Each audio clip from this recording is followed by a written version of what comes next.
I'm a performer of unexplained feats, and my name has attracted strange narratives and events. One event I've avoided sharing for 14 years is my non-professional visit to Egypt. I'm hesitant because I don't want to exploit actual facts unknown to tourists, and I'm unsure if my imagination played a part in what I saw.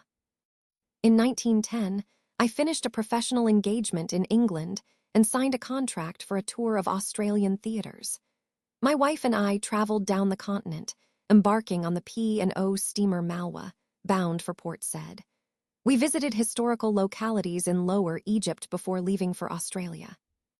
During the voyage, I kept my name a secret, but a fellow magician's tricks tempted me to reveal myself. This led to my identity being known throughout the Nile Valley, depriving us of our desired inconspicuousness.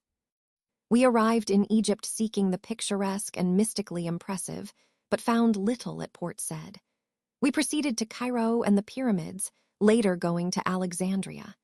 The railway journey was tolerable, and we saw the Suez Canal and the restored freshwater canal of the Middle Empire. Cairo initially disappointed us, seeming too European. However, the next day, we entered the heart of the Arabian Nights atmosphere, guided by our Baedeker and a cicerone named Abdul Rais al-Drogman. He showed us wonders like the Native Quarter, Old Cairo, and the bazaars. We saw mosques, the museum, and tried not to let our Arabian revels succumb to the darker charm of pharaonic Egypt. Our climax was yet to come, as we concentrated on the medieval Saracenic glories of the caliphs.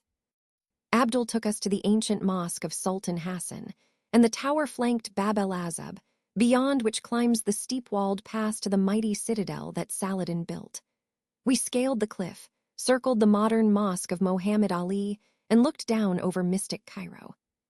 In the city, the Roman dome of the new museum towered above, with the menacing Libyan desert lurking beyond the Nile River. As the sun set, we saw the silhouetted pyramids of Gizeh against its red glow. We knew it was time to explore primal Egypt, the land of Re, Amen, Isis, and Osiris. The next morning, we visited the pyramids, riding across the Nile Bridge and passing through the zoological gardens to the suburb of Gizeh. We turned inland and crossed a region of canals and native villages until the pyramids loomed before us. Abdul Rais, our guide, secured camels for us and kept the pesky Bedouins at bay. The pyramids stand on a high rock plateau near the ancient capital Memphis. The greatest pyramid, built by King Cheops around 2800 BC, stands over 450 feet tall. The second pyramid, built by King Khephren, and the third pyramid, built by King Mycerinus, stand nearby. The monstrous Sphinx, with its altered face, stands near the edge of the plateau. We explored the plateau, seeing minor pyramids and the tombs of dignitaries. The tombs were originally marked by mastabas, but these have been swept away by time and pillage. We saw the gate chapel leading to the second pyramid, nearly buried in the drifting sands, and the Temple of the Sphinx, where a life-size diorite statue of Khephren was found. As we rode our camels, we curved past the police quarters and shops and plunged into the desert under the lee of the Great Pyramid. We rode past Cyclopean masonry, rounding the eastern face, and looked down into a valley of minor pyramids. We descended toward the Sphinx, sitting silent beneath its terrible unseeing eyes. We saw the emblem of Re-Harakat on its breast and recalled the inscription on the tablet between its paws. I visited the pyramid plateau with my group, exploring the second, third, and fourth pyramids, as well as the rock tombs and Campbell's tomb. We encountered Bedouins offering to guide us to the top of the Great Pyramid, boasting they could climb up and down in just 5 minutes with sufficient bakshish. We opted to ascend with Abdul, taking in the breathtaking view of Cairo, the pyramids, and the Saqqara Step Pyramid in the distance. After a fatiguing climb, we omitted entering the pyramid's cramped interior passages, despite whispers of hidden, blocked-up passages. We returned to Cairo, but I later went on a walk with Abdul through the Arab Quarter, where we stumbled upon a group of reveling Bedouins. An altercation ensued between Abdul and their leader, Ali Ziz, which I broke up. The two agreed to settle their dispute with a nocturnal fist fight atop the Great Pyramid, and I joined Abdul's party of seconds. We gathered a band of cutthroats and set off on donkeys towards Gizeh, crossing the Nile and arriving at the pyramids under the moonlight. The atmosphere was eerie, with the pyramids looming ominously in the darkness.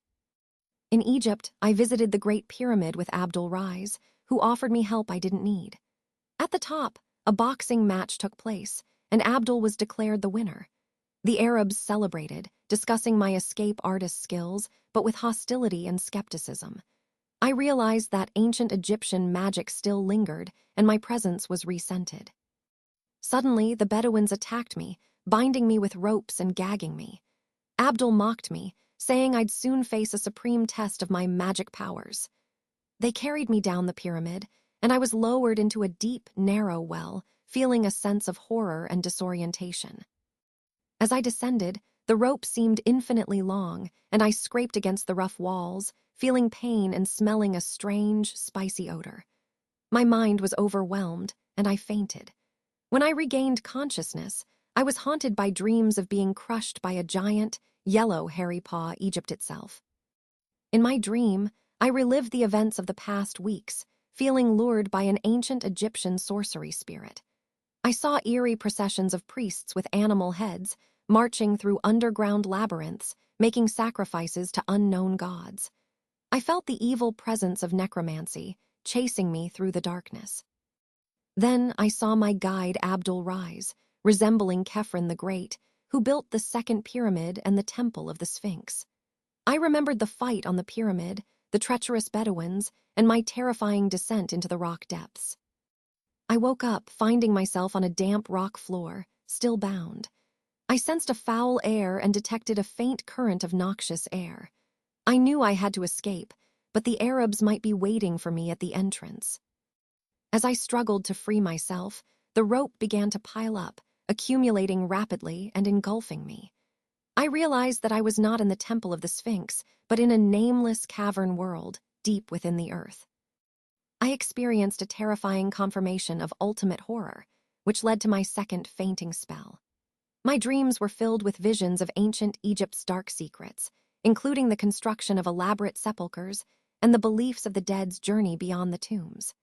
The Egyptians believed in a literal resurrection, preserving bodies and vital organs in canopic jars, and the existence of the soul and Ka, a life principle that wandered between worlds.